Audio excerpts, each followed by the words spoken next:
എല്ലാ പ്രിയപ്പെട്ട കൂട്ടുകാർക്കും ഇന്നത്തെ ക്ലാസ്സിലേക്ക് സ്വാഗതം ചെയ്യാണ്. നമ്മളിവിടെ തുടക്കം കുറിച്ച അസിസ്റ്റന്റ് സെയിൽസ്മാന് വേണ്ടി തുടക്കം കുറിച്ച വീഡിയോ ക്ലാസ് സീരീസിലെ ആക്റ്റീവ് ആൻഡ് പാസീവ് വോയിസ് എന്ന് പറയുന്ന ഇംഗ്ലീഷ് ഗ്രാമറിലെ ഭാഗമാണ് നമ്മൾ ചർച്ച ചെയ്തുകൊണ്ടിരിക്കുന്നത്. ഇംഗ്ലീഷ് ഗ്രാമറുമായി ബന്ധപ്പെട്ട് ആക്റ്റീവ് ആൻഡ് പാസീവ് വോയിസുമായി ബന്ധപ്പെട്ട് കുറച്ച് ക്ലാസ്സുകൾ നിങ്ങൾ മുന്നിൽ പരിചയപ്പെടുത്തിയിട്ടുണ്ട്. അപ്പോൾ നമ്മുടെ ഇതിന് മുമ്പത്തെ ക്ലാസ്സിൽ കാണാൻ താല്പര്യമുണ്ടെങ്കിൽ നമ്മുടെ യൂട്യൂബ് ചാനലിലെ പ്ലേലിസ്റ്റ് എന്ന് പറയുന്ന ഭാഗത്ത് കൃത്യമായിട്ട് ഓരോന്നിൻ്റെയും പ്ലേലിസ്റ്റ് ക്രിയേറ്റ് ചെയ്തിട്ടുണ്ട്. ഈ പറയുന്ന അസിസ്റ്റന്റ് സെയിൽസ്മാൻ പരീക്ഷയ്ക്ക് വേണ്ടിയിട്ട് നമ്മൾ പരിചയപ്പെടുത്തിയ എല്ലാ ക്ലാസ്സുകളുടെയും പ്ലേലിസ്റ്റ് കൃത്യമായിട്ട് നമ്മുടെ പ്ലേലിസ്റ്റ് എന്ന് പറയുന്ന ഭാഗത്ത് നൽകിയിട്ടുണ്ട്. അപ്പോൾ ഇന്ന് നമ്മളിവിടെ ആക്റ്റീവ് ആൻഡ് പാസീവ് വോയിസ് എന്ന് പറയുന്ന ഭാഗത്ത് എന്തെല്ലാം കാര്യങ്ങളാണ് ഇനി അറിഞ്ഞിരിക്കേണ്ടത് നമുക്കൊന്ന് പരിശോധിക്കാം. അപ്പോൾ നമ്മൾ ഇതുവരെ പഠിച്ച കാര്യങ്ങൾ ജസ്റ്റ് ഒന്ന് വേഗത്തിൽ ഒന്ന് റിവൈസ് ചെയ്ത ശേഷം നമുക്ക് പുതിയ ഭാഗത്തേക്ക് വരാം. ആദ്യം ഞാൻ ഇവിടെ പരിചയപ്പെടുത്തിയത് നമ്മൾ ആക്റ്റീവ് ആൻഡ് പാസീവ് വോയിസ് എടുത്തപ്പോൾ തന്നെ പറഞ്ഞത് ആക്റ്റീവ് വോയിസിൽ എന്ത് സംഭവിക്കുന്നില്ല, ടെൻസ് മാറത്തില്ല എന്ന് പറഞ്ഞു. പിന്നെ എപ്പോഴും വെർബ് എന്ന് പറയുന്നത് V3 രൂപത്തിലാണെന്ന് നിങ്ങളുടെ മുന്നിൽ പറഞ്ഞിട്ടുണ്ടായിരുന്നു.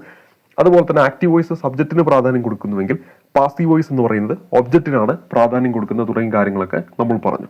അതിനുശേഷം പിന്നീട് ഓരോ മോഡലിലേക്കാണ് നമ്മൾ വന്നത്. ആദ്യം നമ്മൾ പറഞ്ഞത് ആക്റ്റീവ് വോയിസിൽ V1 ആണെങ്കിൽ ഈസ് ആമാർ പ്ലസ് V3 രൂപത്തിലേക്ക് മാറ്റണമെന്ന് പറഞ്ഞു. ഒരു എക്സാമ്പിൾ ഇവിടെ കൊടുത്തിട്ടുണ്ട് നിങ്ങൾക്ക് മനസ്സിലാക്കാൻ വേണ്ടിയിട്ട്. അച്ചു പ്ലേസ് ക്രിക്കറ്റ് എന്നതാണ് നമ്മുടെ ചോദ്യം. ഒബ്ജക്റ്റിന് പ്രാധാന്യം കൊടുക്കണം. ഇവിടെ ക്രിക്കറ്റ് ആദ്യം നമ്മൾ എഴുതുന്നു. ഇവിടെ നമ്മൾ നോക്കുമ്പോൾ എന്താണ് V1 ആണ്. അപ്പോൾ ഈസ് പ്ലേഡ് എന്ന് കൊടുത്തു. അതിനുശേഷം ബൈ ഏജന്റ് കൊടുത്തു, ബൈ അച്ചു. ഈ ഒരു രൂപത്തിലാണ് നമ്മൾ ഒന്നാമത്തെ ടൈപ്പ് നമ്മൾ പരിചയപ്പെട്ടത്. കൃത്യമായിട്ട് നമ്മൾ കുറേ എക്സാമ്പിൾസ് അവിടെ ചെയ്തിട്ടുണ്ട്. ഇതിന് മുമ്പത്തെ ക്ലാസ്സുകൾ കാണുക. ജസ്റ്റ് ഒന്ന് റിവൈസ് ചെയ്യുകയാണ്. ഇനി അതിന് ശേഷം നമ്മൾ പറഞ്ഞത് V2 രൂപത്തിലാണ് എങ്കിൽ ആക്റ്റീവ് വോയിസിൽ V2 രൂപത്തിലാണെങ്കിൽ വാസ് അല്ലെങ്കിൽ വേർ പ്ലസ് V3 ആക്കണം എന്ന് പറഞ്ഞു. ഒരു എക്സാമ്പിൾ ഇവിടെ കൊടുത്തിട്ടുണ്ട്. ദ മാൻ ഫഡ് ദ ഗേൾ ആണ്. അത് ആക്റ്റീവ് വോയിസിലാണ്. അപ്പോൾ നമ്മൾ ആദ്യം ഇത് ഗേൾ എഴുതി. അതിനുശേഷം ഫഡ് V2 ആണ്. അപ്പോൾ വാസ് പ്ലസ് V3 ഫഡ് എന്നാണ് വരിക. അപ്പോൾ അങ്ങനെയാണെങ്കിൽ V3 ഫഡ് തന്നെയാണ്. അപ്പോൾ വാസ് ഫഡ് എന്ന് വരും. ബൈ ദ മാൻ എന്നാണ് വരേണ്ടത്.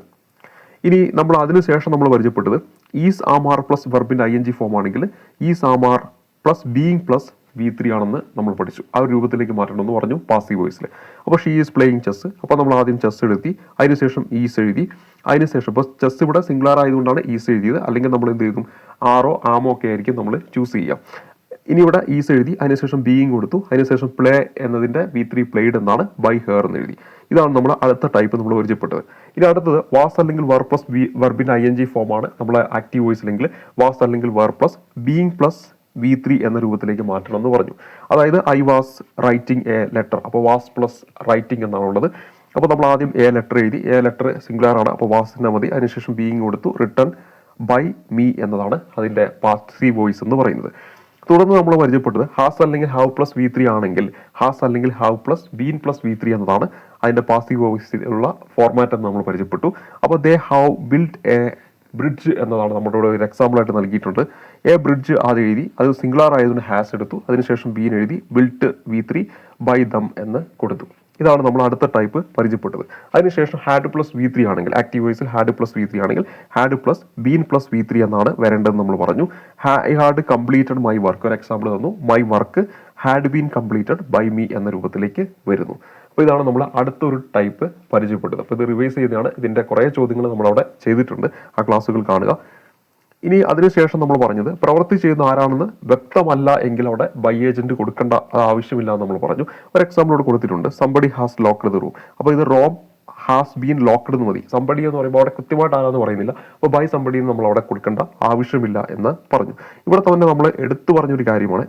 ഇവിടെ നെഗറ്റീവ് വേർഡ്സുകൾ വരികയാണെങ്കിൽ പ്രത്യേകം ശ്രദ്ധിക്കണം എന്ന് പറഞ്ഞു. Nobody has locked the room എന്നാണ് നമ്മുടെ ചോദ്യമായിട്ട് തന്നിരിക്കുന്നത്. ഇത് നമ്മൾ സാധാരണ ചിലപ്പോൾ പെട്ടെന്ന് എഴുതി പോവുക. The room has been locked എന്നൊക്കെ എഴുതാനുള്ള സാധ്യതയുണ്ട്. പക്ഷെ ഒരു കാരണവശാലും അങ്ങനെ എഴുതാൻ പാടില്ല. ഇവിടെ നെഗറ്റീവ് വേർഡ്സ് വന്നുകൊണ്ട് ആ ഒരു അർത്ഥം മാറാൻ പാടില്ല. അതുകൊണ്ട് തന്നെ the room has not been locked എന്ന് കൃത്യമായിട്ട് എഴുതുന്നത് നമ്മളവിടെ പറഞ്ഞിട്ടുണ്ട്. ഇവിടെ നോബഡി ആയതുകൊണ്ട് ബൈ നോബഡി അങ്ങനെയൊന്നും കൊടുക്കണ്ട. കാരണം നമ്മൾ ഓൾറെഡി തൊട്ട് മുമ്പ് പരിചയപ്പെട്ടതാണ്. അതിനുശേഷം വളരെ ഇമ്പോർട്ടൻ്റ് ആയിട്ടുള്ള മറ്റൊന്നിലേക്ക് വന്നു. രണ്ട് ഒബ്ജക്റ്റുകൾ വന്നാൽ എന്താണ് ചെയ്യേണ്ടതെന്ന് പറഞ്ഞു. ഒരു ഡയറക്റ്റ് ഒബ്ജക്റ്റും ഇൻഡയറക്റ്റ് ഒബ്ജക്റ്റും വന്നാൽ ഒരു എക്സാമ്പിൾ ഇവിടെ കൊടുത്തിട്ടുണ്ട്. നമ്മൾ കൃത്യമായിട്ട് ഇവിടെ പറഞ്ഞു പോയതാണ്. Mohan presented him a gift. അപ്പോൾ ഇവിടെ നമ്മൾ നോക്കുമ്പോൾ എ ഗിഫ്റ്റ് ഡയറക്റ്റ് ഒബ്ജക്റ്റ് ആണ്. ഹിം എന്ന് പറയുന്നത് ഇൻഡയറക്റ്റ് ഒബ്ജക്റ്റ് ആണ്. ഇതിൽ ഡയറക്റ്റ് ഒബ്ജക്റ്റ് വെച്ചിട്ടും അതേപോലെ തന്നെ ഇൻഡയറക്റ്റ് ഒബ്ജക്റ്റ് വെച്ചിട്ടും നമുക്ക് എന്ത് എഴുതാൻ പറ്റും, പാസീവ് വോയിസ് എഴുതാൻ പറ്റുമെന്ന് പഠിപ്പിച്ചിരുന്നു. അതിൽ ഞാനിവിടെ ഡയറക്റ്റ് ഒബ്ജക്റ്റ് വെച്ച് എഴുതിയിരിക്കുകയാണ്. A gift was present. നമ്മൾ സാധാരണ പഠിച്ച പോലെ തന്നെ ഇവിടെ V2 ആയതുകൊണ്ട് വാസ് പ്ലസ് V3 എന്ന് കൊടുത്തു. ടു ഹിം എന്ന് കൊടുക്കണം എന്ന് പറഞ്ഞു. ഇവിടെ ഹിം എന്നത് എന്തായിട്ട് മാറും, ടു ഹിം എന്ന് കൊടുക്കണം എന്ന് പറഞ്ഞു. ബൈ മോഹൻ എന്നാണ് വരുന്നത്. ഇത് നമ്മൾ ഇൻഡയറക്റ്റ് ഒബ്ജക്റ്റ് വെച്ച് എഴുതുകയാണെങ്കിൽ ഈ ഹിം ആദ്യം എടുക്കുന്നു. അപ്പോൾ ഇവിടെ ഹി വരുന്നു. അതിനുശേഷം was presented a gift by Mohan. A gift by Mohan. അവിടെ ടു എ ഗിഫ്റ്റ് ഒന്നും വേണ്ട, എ ഗിഫ്റ്റ് ബൈ മോഹൻ എന്ന് കൊടുത്താൽ മതി. ഇത്രയും കാര്യങ്ങളാണ് നമ്മൾ കഴിഞ്ഞ ക്ലാസ് വരെ പരിചയപ്പെട്ടത്. അപ്പോൾ ഈ പറഞ്ഞ എല്ലാ കാര്യങ്ങളും നമ്മൾ കൃത്യമായിട്ട് കുറേ എക്സാമ്പിളൊക്കെ എടുത്തിട്ട് കഴിഞ്ഞ കുറച്ച് വീഡിയോയിലൂടെ പരിചയപ്പെടുത്തിയിട്ടുണ്ട്. അത് ഇവിടെ റിവിഷൻ ചെയ്ത് പോയതാണ്. ഇനി നമ്മൾ ഇന്നത്തെ ഈ ഒരു ക്ലാസ്സിൽ പരിചയപ്പെടാൻ പോകുന്നത് ഒരു ഇൻഫിനിറ്റീവ് സെന്റൻസിനെ എങ്ങനെയാണ് നമ്മൾ പാസീവ് വോയിസിലേക്ക് മാറ്റുക എന്നാണ്. വളരെ ഇമ്പോർട്ടൻ്റ് ആയിട്ടുള്ളൊരു മേഖലയാണ്. പലപ്പോഴും PSC പരീക്ഷയിലൊക്കെ ചോദിച്ചിട്ടുള്ള ഒരു മേഖലയാണ് നമ്മളിവിടെ ഒന്ന് പരിചയപ്പെടാനായിട്ട് പോകുന്നത്. അപ്പോൾ നമ്മളിവിടെ പരിചയപ്പെടാൻ പോകുന്നത് ഒരു ഇൻഫിനിറ്റീവ് സെന്റൻസ്. ഇൻഫിനിറ്റീവ് സെന്റൻസ് എന്ന് പറയുമ്പോൾ 2+V1 ആണ്. 2+V1 ആണ്. അപ്പോൾ 2ന് ശേഷം എപ്പോഴും V1 ആണ് വരേണ്ടത്, ബേസ് ഫോം ആണ് വരേണ്ടത് എന്ന കാര്യം ഓർത്തിരിക്കുക. അത് പലപ്പോഴും നമുക്ക് പല ഘട്ടങ്ങളിലും നമുക്ക് ഇത് ഗുണം ചെയ്യാറുണ്ട്. ഫിൽ ഇൻ ദ ബ്ലാങ്ക്സ് തുടങ്ങിയ കാര്യങ്ങളിലൊക്കെ നമുക്ക് ഗുണം ചെയ്യാറുണ്ട്. അപ്പോൾ 2+V1 ആണ്, ബേസ് ഫോം ആണ് വരേണ്ടതെന്ന കാര്യം ഓർത്തിരിക്കാം. അപ്പോൾ ഇവിടെ നമ്മൾ എങ്ങനെയാണ് ഇതിനെ പാസീവ് വോയിസിലേക്ക് മാറ്റുക എന്നാണ് നമ്മളിവിടെ ഒന്ന് പരിചയപ്പെടാനായിട്ട് പോകുന്നത്. ഇപ്പോൾ 2+V1 എന്നാണ് വരുന്നതെങ്കിൽ വളരെ സിമ്പിളാണ്. 2ന് ശേഷം ഒരു B കൊടുക്കുക, എന്നിട്ട് V3 എഴുതുക. എപ്പോഴും എന്താണ് V3 ഫോമിലാണ് വരേണ്ടത്. അപ്പോൾ 2ന് ശേഷം തുടർന്ന് ഒരിക്കലും എന്ത് വരില്ല, V3 ഒന്നും വരത്തില്ല, ബേസ് ഫോം തന്നെ വരുള്ളൂ. നമ്മൾ കൃത്യമായി പഠിക്കുന്നതാണ്. അതേസമയത്ത് ഇവിടെ 2+B+V3. അപ്പോൾ V3 നമ്മൾ ഓൾറെഡി പറഞ്ഞു, പാസീവ് വോയിസിൽ എപ്പോഴും എന്തായിരിക്കും വരിക, V3 ആയിരിക്കും വരിക. അപ്പോൾ നമ്മൾ കുറച്ച് എക്സാമ്പിളിലൂടെ പോകുമ്പോൾ നിങ്ങൾക്ക് ഇത് കൃത്യമായിട്ട് മനസ്സിലാവുന്നതാണ്. നമ്മുടെ എക്സാമ്പിളിലേക്ക് വരാം. ഒന്നാമത്തെ example, she is to play chess എന്നതാണ് നമ്മുടെ example. She is to play chess എന്നതാണ് നമ്മുടെ എക്സാമ്പിൾ എന്ന് പറയുന്നത്. നോക്കുമ്പോൾ ഇവിടെ 2+V1 ആണ്. അപ്പോൾ 2 ഇൻഫിനിറ്റീവുമായി ബന്ധപ്പെട്ട ഒരു സെന്റൻസ് ആണ് ഇവിടെ തന്നിരിക്കുന്നത്. അപ്പോൾ ഇങ്ങനെയാണെങ്കിൽ നമ്മൾ പറഞ്ഞ പോലെ ചെയ്യുക. എന്താണ്, നമ്മൾ ആദ്യം തന്നെ എപ്പോഴും പാസീവ് വോയിസ് എന്ന് പറയുമ്പോൾ ഒബ്ജക്റ്റിന് പ്രാധാന്യം കൊടുത്തതാണ് പാസീവ് വോയിസ്. അപ്പോൾ ഇവിടെ ആദ്യം നമ്മൾ എന്ത് എഴുതുന്നു, ചെസ് എന്ന് എഴുതുന്നു. എന്താ എഴുതുന്നു, ചെസ് എന്ന് നമ്മൾ എഴുതുന്നു. അതിനുശേഷം ചെസ് സിംഗുലാർ ആണോ പ്ലൂറൽ ആണോ നോക്കാം. അപ്പോൾ നമ്മൾ നോക്കുമ്പോൾ ചെസ് സിംഗുലാർ ആണ്, അപ്പോൾ ഈസ് എന്ന് തന്നെ നമ്മൾ എഴുതുന്നു. അതിനുശേഷം 2+പ്ലേ ആണ്. നമ്മൾ എന്ത് ചെയ്താൽ മതി, 2B പ്ലേ എന്നതിൻ്റെ V3 എഴുതണം. പ്ലേ എന്നതിൻ്റെ V3 എന്ന് പറയുന്നത് എന്താണ്, പ്ലേഡ് എന്നാണ്. എന്താണ്, പ്ലേഡ് എന്നാണ് വരിക. PLAYED, played. ബൈ ഹർ എന്ന് വരും. ബൈ ഹർ, ഷീ എന്തായിട്ട് മാറും, ഹർ ആയിട്ട് മാറും. അപ്പോൾ chess is to be played by her എന്നാണ് വരിക. അപ്പോൾ നമ്മുടെ ആ ഒരു ഘടന വളരെ സിമ്പിൾ ആയിട്ടുള്ള ഘടനയാണ്. 2+B+V3 എന്ന് മാറ്റിയാൽ മതി. പിന്നെ നമ്മൾ നേരത്തെ പഠിച്ച അതേ കാര്യങ്ങൾ തന്നെയാണ് ഇവിടെ നമ്മൾ എന്ത് ചെയ്യേണ്ടത്, ഫോളോ ചെയ്യേണ്ടത്. അപ്പോൾ നമ്മളിവിടെ ആദ്യം ചെസ് എഴുതി, അതിനുശേഷം ഈസ് എഴുതി, അതിനുശേഷം 2B പ്ലേഡ് എന്ന് എഴുതി, ബൈ ഹർ എന്ന് എഴുതി. മറ്റൊരു എക്സാമ്പിളിലേക്ക് വരാം. അപ്പോൾ നിങ്ങൾക്ക് കുറച്ചും കൂടെ ഈ കാര്യം മനസ്സിലാവും. നമ്മുടെ എക്സാമ്പിൾ എന്ന് പറയുന്നത് I am to do it എന്നതാണ്. നമ്മുടെ എക്സാമ്പിൾ എന്താണ്, I am to do it. കാരണം 2ന് ശേഷം എപ്പോഴും ബേസ് ഫോം ആണ് വരേണ്ടത്. 2+V1 ആണ് വന്നിരിക്കുന്നത്. അപ്പോൾ ഇവിടെ നമ്മൾ ഇതിനെ പാസീവ് വോയിസിലേക്ക് മാറ്റുകയാണ്. അവിടെ പാസീവ് വോയിസിലേക്ക് മാറ്റുമ്പോൾ നമ്മൾ ആദ്യം ഇറ്റ് എഴുതുന്നു. ഇറ്റ് വരുമ്പോൾ ഒരു കാരണവശാലും എന്ത് വരത്തില്ല, ആം വരത്തില്ല. അതിൻ്റെ കൂടിയ ആം വരുന്നത്. അപ്പോൾ ഇവിടെ എന്ത് വരണം, ഈസ് വരണം. സിംഗുലാർ ആണ് ഇറ്റ്, അതുകൊണ്ട് ഈസ് കൊടുക്കുന്നു. അതിനുശേഷം ഇവിടെ 2 കൊടുക്കുന്നു. അതിനുശേഷം B കൊടുക്കുന്നു. ഡു എന്നതിൻ്റെ V3 എന്തായിട്ട് മാറും, ഡൺ എന്നായിട്ട് മാറും. ഡൺ എന്നായിട്ട് വരും. പിന്നെ ബൈ, അത് ഐ എന്തായിട്ട് മാറും, ഒബ്ജക്റ്റീവ് ഫോമിലേക്ക് വരുമ്പോൾ മീ ആയിട്ട് മാറും. ഇതൊക്കെ നമ്മൾ നേരത്തെ പഠിച്ച കാര്യങ്ങൾ തന്നെയാണ്. ഇവിടെ ആകെ വരുന്ന പുതിയതായിട്ട് നമ്മൾ പഠിച്ച കാര്യം ടു ഡു എന്നതിൻ്റെ ഇടയിൽ ടു ബി V3 എന്ന് കൊടുത്തു എന്നതാണ് നമ്മളിവിടെ പുതുതായിട്ട് പഠിച്ച ഒരു കാര്യം എന്ന് പറയുന്നത്. അപ്പോൾ it is to be done by me എന്നതാണ് ഇവിടെ നമ്മുടെ ഉത്തരമായിട്ട് വരേണ്ടത്. മറ്റൊരു എക്സാമ്പിളിലേക്ക് വരാം. മറ്റൊരു എക്സാമ്പിൾ എന്ന് പറയുന്നത് you are to write it എന്നാണ്. You are to write it എന്നതാണ് നമ്മുടെ example. You are to write it. അപ്പോൾ ഇത് നിങ്ങളൊന്ന് സ്വന്തം ചെയ്ത് നോക്കുക. ഇവിടെ നമ്മൾ ആദ്യം ഇറ്റ് കൊടുക്കുന്നു. അതിനുശേഷം നോക്കുക, ആറാണ് ഇവിടെ വന്നിരിക്കുന്നത്. ഇറ്റിൻ്റെ കൂടെ ഒരു കാരണവശാലും ആറ് വരില്ല, സിംഗുലാർ ആണ്. അപ്പോൾ ഞാനവിടെ ഈസ് എഴുതി. ഇതൊക്കെ കൃത്യമായിട്ട് ശ്രദ്ധിക്കണം. ഇതൊക്കെ ശ്രദ്ധിച്ചു പോയാൽ തന്നെ നമ്മുടെ ഓപ്ഷനിലൂടെ പോയിട്ട് ഡിലീറ്റ് ചെയ്തിട്ട് ഉത്തരത്തിലേക്ക് എത്താനായിട്ട് പറ്റും. ഒരു ഓപ്ഷൻ നിർബന്ധമായിട്ട് ഇറ്റാർ എന്നൊക്കെ വെച്ചിട്ട് ഉണ്ടായിരിക്കും. അപ്പോൾ ഇവിടെ ഇറ്റ് ഈസ് എഴുതി, അതിനുശേഷം 2 എഴുതി, അതിനുശേഷം B എഴുതുന്നു. റൈറ്റിൻ്റെ V3 എന്ന് പറയുന്ന റിട്ടൺ ആണ്. അതിനുശേഷം ബൈ യു എന്നാണ് വരിക. അപ്പോൾ ഇവിടെ നമ്മുടെ പാസീവ് വോയിസ് കിട്ടി. It is to be written by you എന്നതാണ് നമ്മുടെ പാസീവ് വോയിസ് വരുന്നത്. ഇനി നമ്മുടെ അടുത്ത ചോദ്യത്തിലേക്ക് വരാം. അടുത്ത ചോദ്യം എന്ന് പറയുന്നത് I have to finish this work. I have to finish this work. അപ്പോൾ ഇവിടെ നോക്കുക, ഇത് ആക്റ്റീവ് വോയിസിലാണ്. അങ്ങനെയാണെങ്കിൽ നമുക്കിവിടെ ദിസ് വർക്ക് ആദ്യം എഴുതുന്നു. ദിസ് വർക്ക് ആദ്യം എഴുതുന്നു. ദിസ് വർക്ക് എന്ന് പറയുന്നത് സിംഗുലാർ ആണോ പ്ലൂറൽ ആണോ? ദിസ് വർക്ക് എന്ന് പറയുന്നത് സിംഗുലാർ ആണ്. അപ്പോൾ നമ്മൾ ഹാവ് എഴുതാൻ പറ്റില്ല, ഹാസ് എഴുതാൻ പറ്റുള്ളൂ. ഇതൊക്കെ ശ്രദ്ധിക്കണം. അതിനുശേഷം 2 എഴുതുന്നു, അതിനുശേഷം B എഴുതുന്നു, അതിനുശേഷം ഫിനിഷ്ഡ് എന്ന് എഴുതുന്നു, അതിനുശേഷം ഫിനിഷ്ഡ് എന്ന് എഴുതുന്നു. ബൈ എന്ന് എഴുതാം, മീ എന്ന് എഴുതാം. ബൈ എന്ന് എഴുതാം, മീ എന്ന് എഴുതാം. അപ്പോൾ നമ്മൾ പരീക്ഷയിൽ ആക്റ്റീവ് വോയിസ് ആൻഡ് പാസീവ് വോയിസിലെ വളരെ സിമ്പിൾ ആയിട്ടുള്ള ഒരു ഭാഗമാണ് നമ്മളിവിടെ പരിചയപ്പെട്ടത്. എന്താണ്, ടു ഇൻഫിനിറ്റീവ് വരികയാണെങ്കിൽ ആ ഒരു ഘട്ടത്തിൽ എങ്ങനെയാണ് നമ്മൾ അതിനെ പാസീവ് വോയിസിലേക്ക് മാറ്റാന്നാണ് പഠിച്ചത്. ഇവിടെ നോക്കുക, ഇവിടെ പരീക്ഷയ്ക്ക് ചിലപ്പോൾ ഇങ്ങനെ വരും, ഐ ഹാവ് ടു എന്ന് നൽകിയിട്ട് ഡാഷ് ദിസ് വർക്ക് എന്ന് പറഞ്ഞിട്ട് ഒരു എന്താണ് ചോദ്യം ചോദിക്കും. I have to dash this work.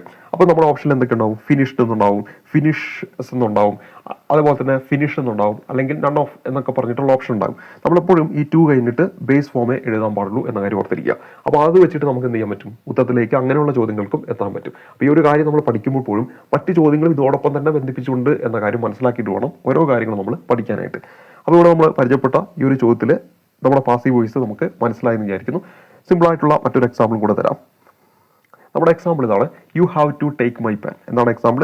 U have to take my pen എന്നതാണ് നമ്മുടെ എക്സാമ്പിൾ. അപ്പോൾ നമ്മളിവിടെ മൈ പെൻ ആദ്യം എഴുതി, അതിനുശേഷം ഹാവ് ആണോ ഹാസ് ആണ് വരേണ്ടത്, സിംഗുലർ ആണ്. അതിനുശേഷം ടു എഴുതി, ബി എഴുതി, ടേക്കിൻ്റെ V3 ടേക്കൺ ആണ്, ബൈ യു എന്ന് കൊടുക്കുക. അപ്പോൾ ഇവിടെ വളരെ സിമ്പിളായിട്ട് നമുക്ക് എന്ത് ചെയ്യാൻ പറ്റും? ഇതിനെ പാസീവ് വോയിസിലേക്ക് മാറ്റാൻ പറ്റും. You have to take my pen എന്നതിൻ്റെ passive voice my pen has to be taken by you എന്നാണ് വരിക. You have to choose a dress എന്ന് പറഞ്ഞാൽ എന്താണ്? You have to choose a dress. A dress എന്ന് പറയുന്നത് മറ്റൊരു എക്സാമ്പിളാണ്, ഞാനിവിടെ എഴുതാം. You have to choose a dress. അപ്പോൾ ഇവിടെ നോക്കുമ്പോൾ ആദ്യം എ ഡ്രസ് എഴുതി, അത് നോക്കുമ്പോൾ സിംഗുലർ ആണ്, ഹാവ് എഴുതാൻ പറ്റില്ല, ഹാസ് എഴുതി. ടു ബി ചൂസൻ എന്നാണ് വരിക. ബൈ യു എന്നാണ് നമുക്കിവിടെ പാസീവ് വോയിസ് വരേണ്ടത്. ചൂസ് എന്നതിൻ്റെ V3 എന്നാണ്, ചൂസൻ എന്നാണ് വരിക. ചൂസ് എന്നതിൻ്റെ V3 എന്നാണ്, ചൂസൻ എന്നാണ് വരേണ്ടത്. അപ്പോൾ ഇവിടെ നമ്മുടെ ഈ ഒരു ഭാഗം നിങ്ങൾക്ക് മനസ്സിലായെന്ന് വിചാരിക്കുന്നു. അപ്പോൾ ഇവിടെ നമ്മൾ തന്നിരിക്കുന്ന ഈ ഒരു ചോദ്യത്തിൽ 2+ ചൂസ് എന്ന് നൽകിയത് കൊണ്ടാണ് നമ്മൾ എന്ത് ചെയ്തത്? ടു ഇൻഫിനിറ്റ് ആണെന്ന് മനസ്സിലാക്കുന്നു. അതിനുശേഷം ടു ബി ചൂസൻ എന്ന് കൊടുക്കുന്നു. അങ്ങനെ നമ്മൾ എന്ത് ചെയ്യുന്നു? പാസീവ് വോയിസിലേക്ക് മാറ്റുന്നു. വേറൊരു എക്സാമ്പിൾ തരാം, നിങ്ങൾക്ക് ഈ പറഞ്ഞ കാര്യങ്ങൾ മനസ്സിലായോ എന്ന് അറിയാൻ വേണ്ടിയിട്ടാണ്. നമ്മുടെ എക്സാമ്പിൾ തരാം. ഷീ ഹാസ് ചൂസൻ എ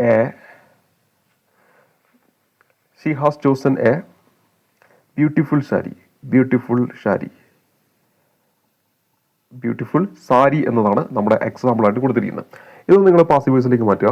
ഇവിടെ നമ്മൾ നോക്കുമ്പോൾ ടു ചൂസ് എന്നല്ല കൊടുത്തിരിക്കുന്നത്. അപ്പോൾ ഇത് നമ്മൾ പണ്ട് പഠിച്ച രീതിയാണ്. അപ്പോൾ എ ബ്യൂട്ടിഫുൾ സാരി ആദ്യം എഴുതുന്നു.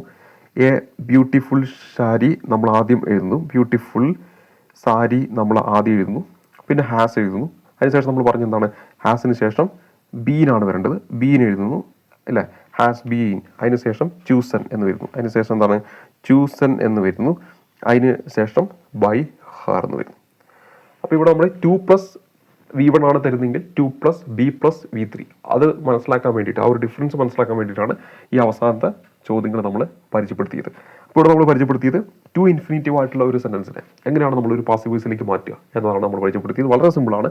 നിങ്ങൾക്ക് ഈ കാര്യങ്ങളൊക്കെ, ഇതിന് മുമ്പത്തെ കാര്യങ്ങളൊക്കെ കൃത്യമായിട്ട് അറിയാമെങ്കിൽ വളരെ സിമ്പിളായിട്ട് ഈ ഒരു ചോദ്യത്തിൻ്റെ ഉത്തരത്തിലേക്ക് എത്താനായിട്ട് പറ്റും. ഈ കാര്യങ്ങൾ മനസ്സിലായി എന്ന് വിചാരിക്കുന്നു. അപ്പോൾ ഇത്രയും കാര്യങ്ങളാണ് ഇന്നത്തെ ഈ ഒരു ക്ലാസ്സിൽ ഉൾക്കൊള്ളിച്ചിരിക്കുന്നത്. നമുക്കിനി അങ്ങോട്ട് പഠിക്കാനുള്ളത് ഇമ്പറേറ്റീവ് സെൻറ്റൻസിൻ്റെ പാസീവ് വോയിസ് തുടങ്ങിയ കാര്യങ്ങളൊക്കെയാണ്.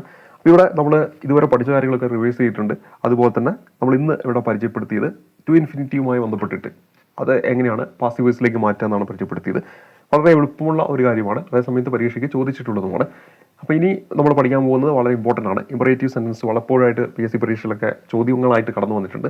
സിമ്പിളായിട്ടുള്ള കാര്യങ്ങൾ തന്നെയാണ് ഇനി അങ്ങോട്ട് നമ്മൾ പഠിക്കുന്നത്. അപ്പോൾ ഇതുവരെയുള്ള കാര്യങ്ങൾ ഞാനിപ്പോൾ റിവിഷൻ ചെയ്ത കാര്യങ്ങൾ ഇതിന് മുമ്പത്തെ ക്ലാസ്സിലൂടെ ആയിട്ട് വിശദമായിട്ട് പഠിപ്പിച്ചിട്ടുണ്ട്.